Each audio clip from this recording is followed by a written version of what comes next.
Hello, boys and girls, ladies and gentlemen.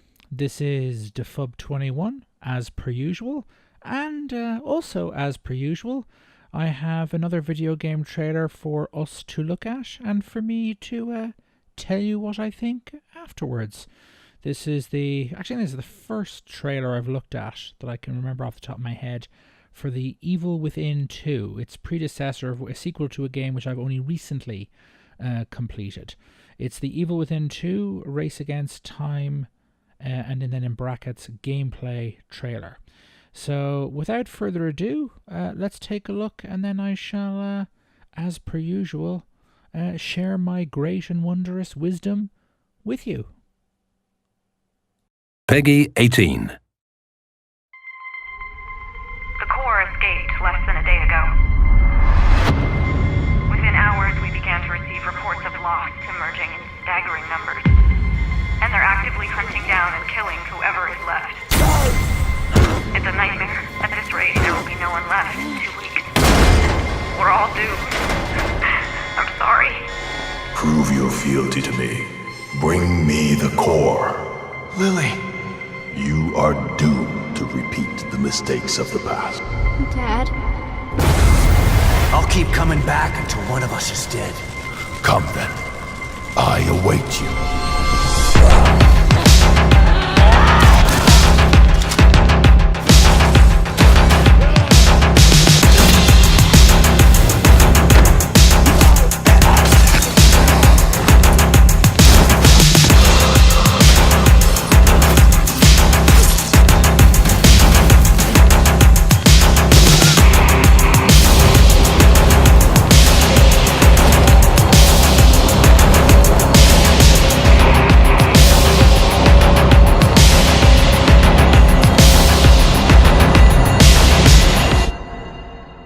There she is. Your precious daughter. Isn't this what you wanted?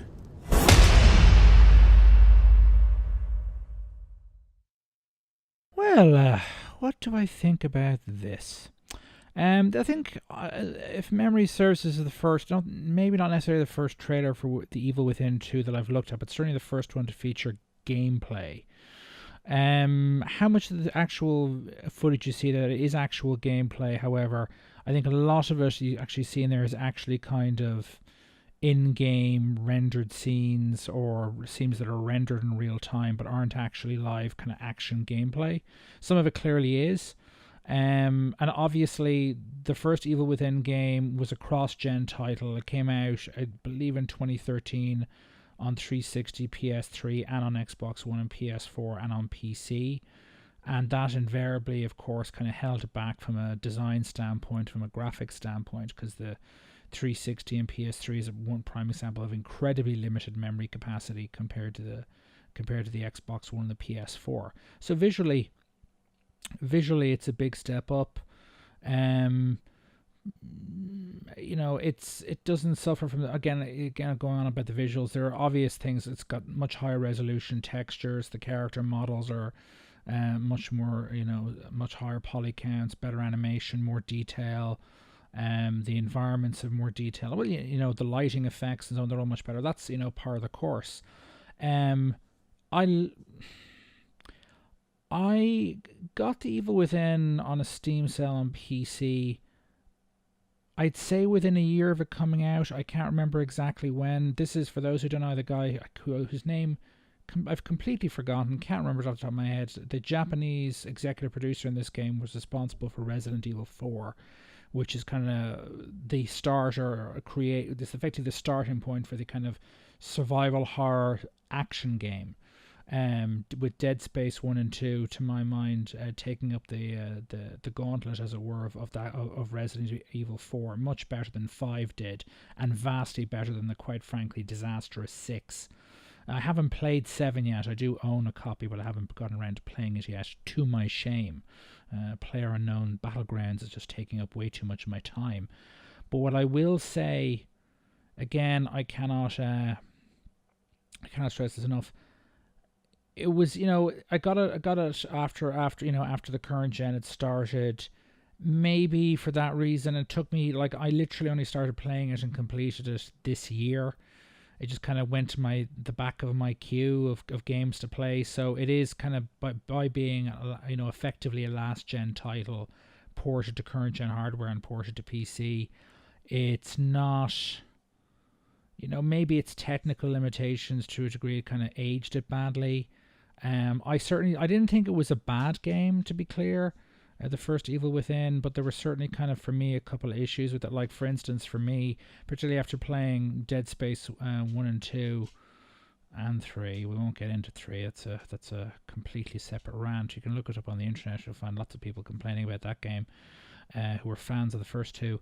But one of the key things that where Dead Space builds upon Resident Evil 4 that 5 really does not is you can aim, shoot and move at the same time in Dead Space 1 and 2.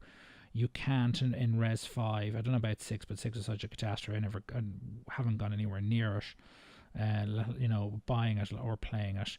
And the Evil Within does allow you to move too, but when you do, it moves the targeting reticle, the sight that you're aiming at the bad guys with, all over the screen. Which makes it very hard to shoot. I know maybe it's, is this a game design thing? Get good. I didn't like it. Even when you're not moving, aiming and shooting in the game initially, the targeting, thing on the screen, the targeting reticle moves around. It's a thing you actually have to upgrade the character to steady his grip effectively. And or I'm not sure if you did that for one of his character traits you upgraded, or whether it was a weapon upgrade. I can't remember which, but I did not like it. And hopefully that's gone from this game. Hopefully they made other improvements. And hopefully, again, this is a key thing as well. My single biggest concern for this game is they pull a Resident Evil 5, which is that they don't really iterate the previous game at all. It's just a fancier version of the same game. I mean, for those who haven't played Resident Evil 5 or 4, the character animations in Resident Evil 5 are literally, for most of the bulk of the bad guys you fight, are identical to those in Resident Evil 4. Resident Evil 4 first came out in the GameCube, then came out in PS2. There was a PC release eventually, but 5 was an Xbox 360, PlayStation 3 game. Vast jump in hardware capabilities, yet the character animations are exactly the same. It's one of these kind of, and it just goes on from there. It doesn't, Res 5 does not really build upon or innovate above Res 4 at all. It's just Res 4 with better graphics, although the same character, cutting corners wherever they could, the same character animations set in sub-Saharan Africa, that for those who aren't aware of the controversy, there was a lot of imagery in that game that, quite frankly, was viewed as being, and may well have been, I don't think it was intentionally racist. The Japanese are the Japanese, somewhat culturally insular. They might have picked up on certain things and not really realized or understood, that they are, racist. But and I think by the time the game came out, because of backlash, they toned things down in certain areas or edited certain things out, I believe. But it wasn't. Going around as a big muscly white guy with a gun, shooting dead black dudes in tribal attire is not exactly a very politically correct thing to do, shall we say. It wasn't then. I mean, I could only imagine what the response would be if that game came out now, because that game would have come out the year after Dead Space 1, and I can't remember when that game came out, but after the 360 and the PS3's release, I'm pretty sure. But look it up if you want to on the internet. Let me know in the comments. But again, my hope is this is not a simple same game, different story, different environment, taking advantage of more powerful hardware, where there's no real change or innovation on the game design or gameplay front. That would be my main concern / fear. It should be noted this game is being published, like the previous one, by Bethesda.